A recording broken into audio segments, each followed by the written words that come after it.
independent events are the exact opposite of what we just talked about. So independent events are not affected by previous events. So independent events are not affected by previous events. On the other side to this, we have that if we're finding the probability of A and B, that is equal to the probability of B times the probability of A given B. Well, this time it's different. If you want to find the probability of A given B for independent events, it is simply the probability of A. So I'm going to explain this in words. What this means is the probability of A given that B happens is exactly the same as the probability of A just happening on its own. Because, for instance, if race has no effect on who gets stopped, then the probability that you get stopped and there's no force used given you're black should be the same as the probability of no force being used in general. So we'll talk about this a lot as we go through the problems, but let's look at what this looks like for a fair coin. So if you flip a coin, what's the probability that you'll land on a heads? How much? 50%. What's the probability that you'll land on a heads the second time given the first time it was a heads? 50%. They're exactly the same. The probability of a heads on the second flip is the same as it would be if you knew the first was a heads, because it doesn't matter. Coins have no memory. So now let's check it for the stop and frisk situation. So the probability of no force is 2484 out of a total of 3,164 stops. So the probability that your stop had no force is 2484 divided by 3164. So 785 chance. If race plays no role in whether or not force was used, the next probability should be 0.785. If race plays no role, then it won't matter if we have pulled a white suspect. The chances should be the same, 78.5% chance. So we do white suspects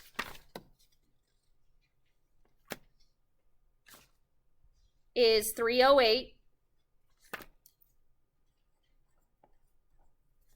And the number of no force was 260 out of 308. So 260 divided by 308 is 84.4. So you are more likely to not have force used if you are a white suspect. Because in general, disregarding race at all, 78.5% of the suspects had no force used.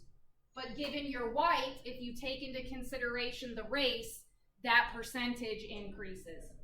So this is independent events. One has no effect on the other one. This is dependent events. So this is independent. We might want to write that in. And you'll be asked, like, are these two events dependent or independent? This is how you figure it out, and we'll go through some examples. So these are independent.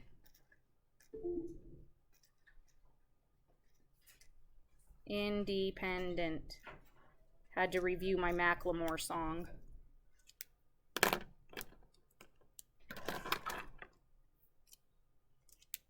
These ones are not independent. The better way to say it is just not independent. Not dependent. Not independent.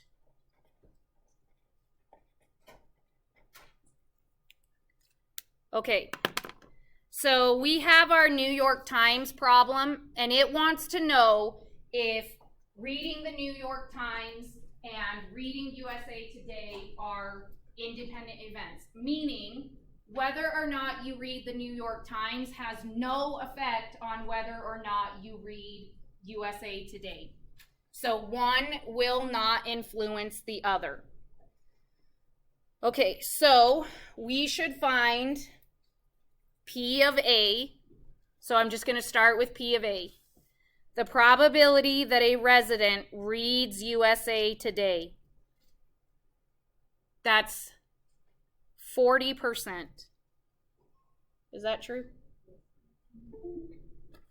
How did I get that?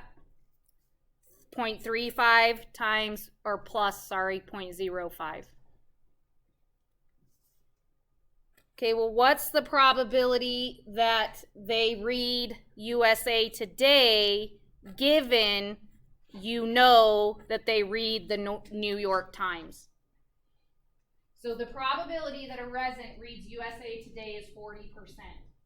Is that higher or lower given we know that they read the New York Times?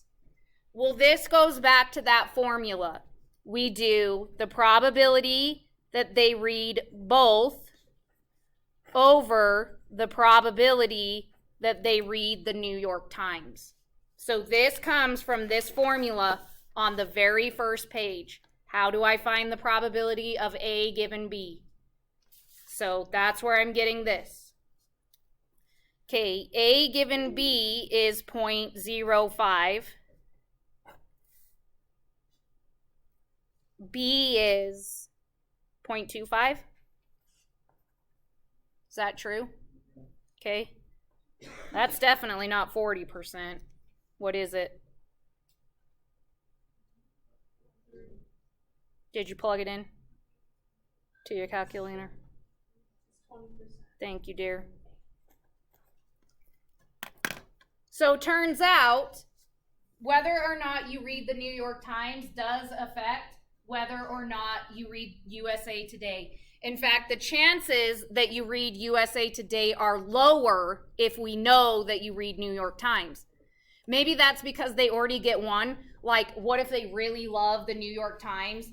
So if they read the New York Times, it's less likely that they'll read USA Today because people are pretty loyal to their news outlets. Do you guys get what I'm saying? Really no? Like, some people really love Fox News. If you love Donald Trump, you probably love Fox News. Do you know this? If you do not like Donald Trump, you probably like CNN. Do you know, have you heard of Fox News? Have you heard of CNN? So if you're somebody that watches Fox News, do you think you're also watching CNN? It's way less likely that you're going to watch CNN because the people that believe the same things as you are on the Fox network. So if you're watching Fox, you're way less likely to be watching CNN. It's the same here. If you're a New York Times reader, you're probably less likely to also be a USA Today reader. Does that make a little bit more sense? Okay. Okay, now we're going to complicate things even more because we're going from our probability changing every single time an event happens to our probability staying exactly the same. So for independent events only, this only works for independent events. This is your formula for A and B. So now you have two formulas or two ideas that you got to keep track of. if one event affects the other, then when you find a probability, the fraction changes every time. If the events are independent, if one has no effect on the other, then your fraction is not going to change. So we're going to do the Space Shuttle to Challenger. Has anybody even heard of this? You're so young. So, on, what year was it? 1983. Okay, guys, you have to imagine this. What year is it? 1986. There's no internet. There's no cell phones. And space launch, big deal in 1986, right? So they're planning this space shuttle launch forever and ever. They finally go to launch. They televise it. It's live. This is a live launch. Anybody know what happened to the Challenger? It done exploded on live TV. That's a bad day. So, on January 28, 1986, the Space Shuttle Challenger exploded on takeoff. All 7 crew members were killed. Following the disaster, scientists and statisticians helped analyze what went wrong.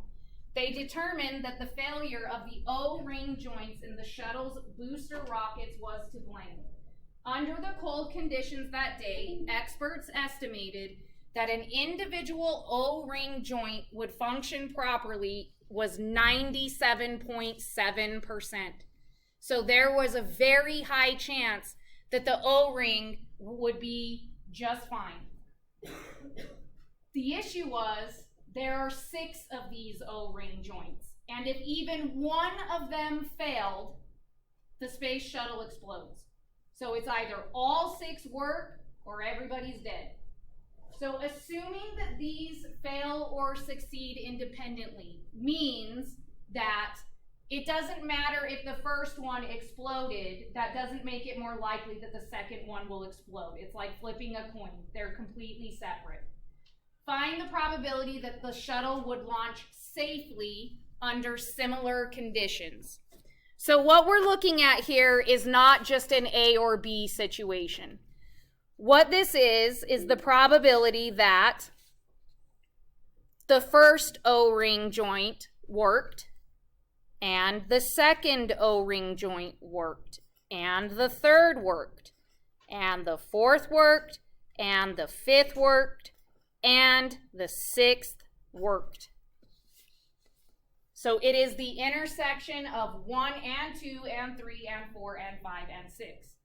Well, the good news is, since these are independent, all I have to do is multiply their probabilities together. So I'm going to write this out to painful detail just so that it is clear if you need a reference. Now, if that ain't your jam, then you do you, boo-boo. So that's what this would look like. P of 1 times P of 2 times P of 3, so on and so forth. Okay, well, the chances the first one will be successful is 0.977. Second, 0.977. Third, 0.977. Fourth, fifth, sixth. Was it really necessary to write all that out? No. The shortcut is 0.977 to what power? 6.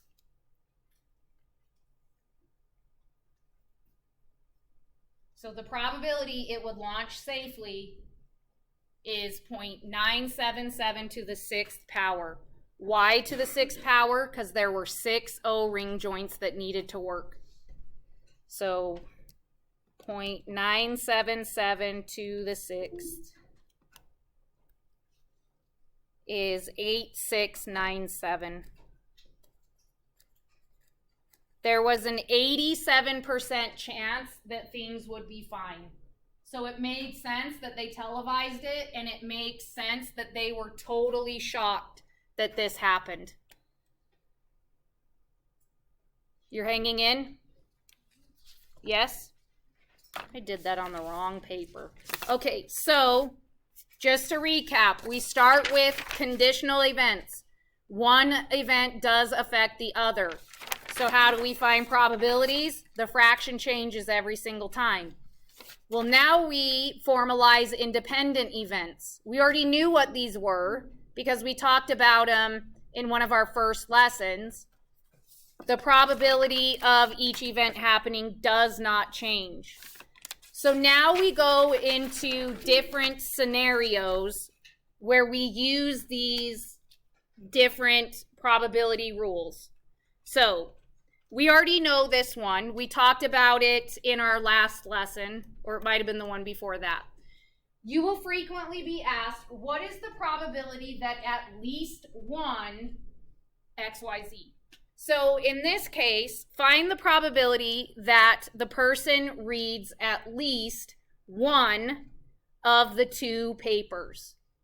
Okay, well, we talked about this last time as probability of at least one is the probability of A or B or both. Last time we talked about this as the probability that they read the New York Times or they read USA Today or they read both. And to find this, what we had to do was add the three sections of the Venn. 35% read USA Today. 20% read New York Times. And 5% read both.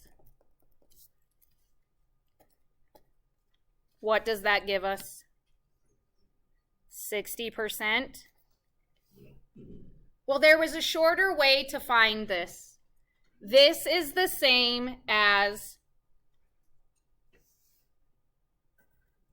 so probability of A or B or both is also the same as 1 minus the probability that they read neither. So this now is bringing in your complement rule that we learned last week. Turns out that the probability of at least one is the same as the probability of 1 minus that they read neither. So this is 1 minus neither is this guy, 0.40. And we do get the same thing, 60%. So we're going to see some problems where the formula for at least one, it's going to sometimes be a mind bender to figure out what it really means. But the probability of at least one is equal to 1 minus the probability of none. So in this case, none of them read New York Times and USA Today. So we're going to apply that to our Challenger problem. Recall the space shuttle problem from the previous page. Experts estimated that an individual O-ring joint would function properly was 0.977. But there were 6 of these and all 6 had to function properly. Assuming that the O-ring joints succeed or fail independently, what is the probability that at least one of them would fail? Okay, well, what does it mean for none? So when we say P of none, in this case, what we mean is that none of the O-rings fail. The question is, what is the probability that at least one will fail? Well, it's 1 minus the probability of none. Well, then you have to figure out what does none mean in this case. It means none of them fail, which we just found. If none of them fail, that means that all of them worked properly. So the probability of none of them failing was what we just found. P of 1 and 2 and 3 and 4 and 5 and 6.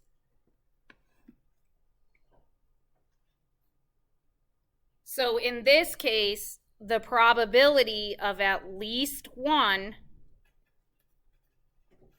is 1 minus the probability that they all worked. Well, we already found that on the previous page. 1 minus the probability that they would all work was 8, 6, 9, 7. So the probability that at least 1 would fail and then explosion disaster time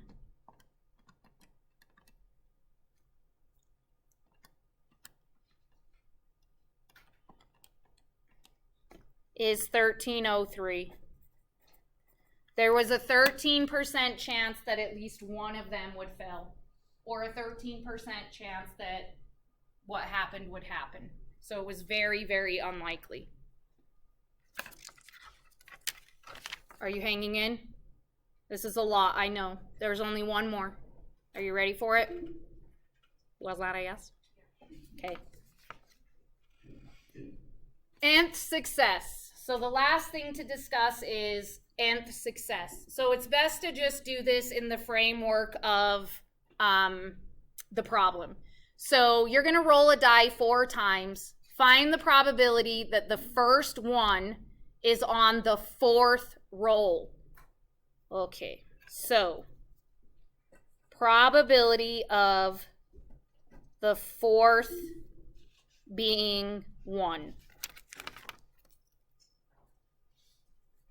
There's really no nice way to write that.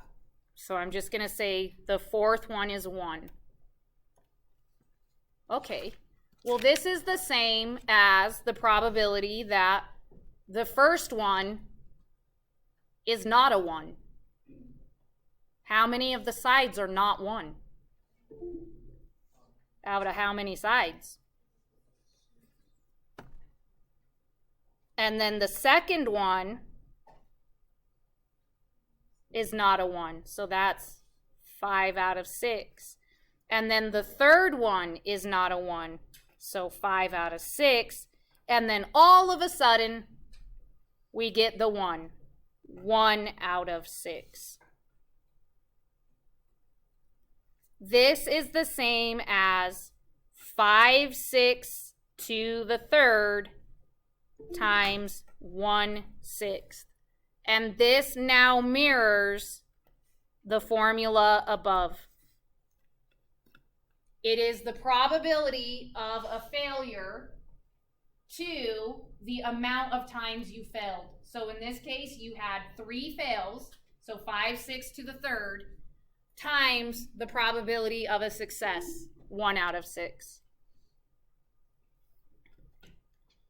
So what's that guy?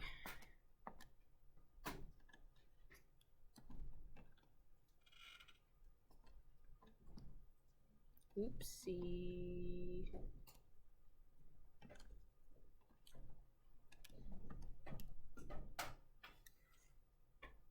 %, 0, 9, 6, 5. Is that what you guys are getting?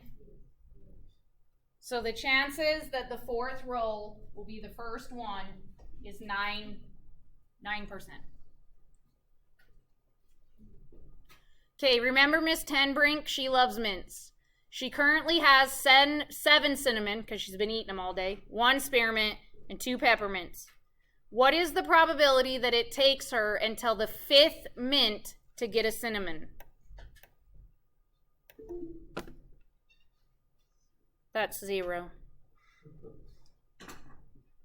Let's change these numbers.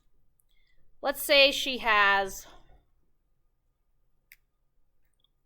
4 spearmint.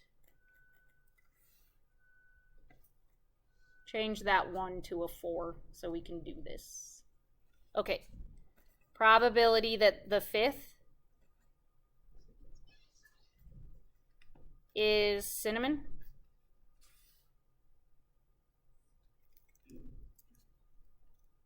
Okay. What's the probability that the first one is not cinnamon? 6 out of 13.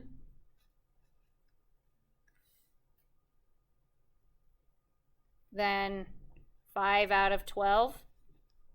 Then 4 out of 11. 3 out of 10. And then your success would be 7 out of 9. So these are your 4 fails. This is your 1 success. So this is how that formula works if you have a conditional situation.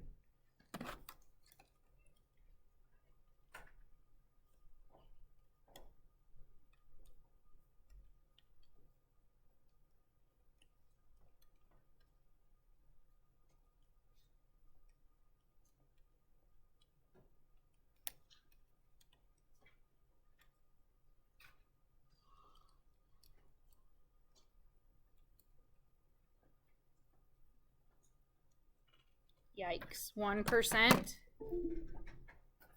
0.0163. Is that what you guys got?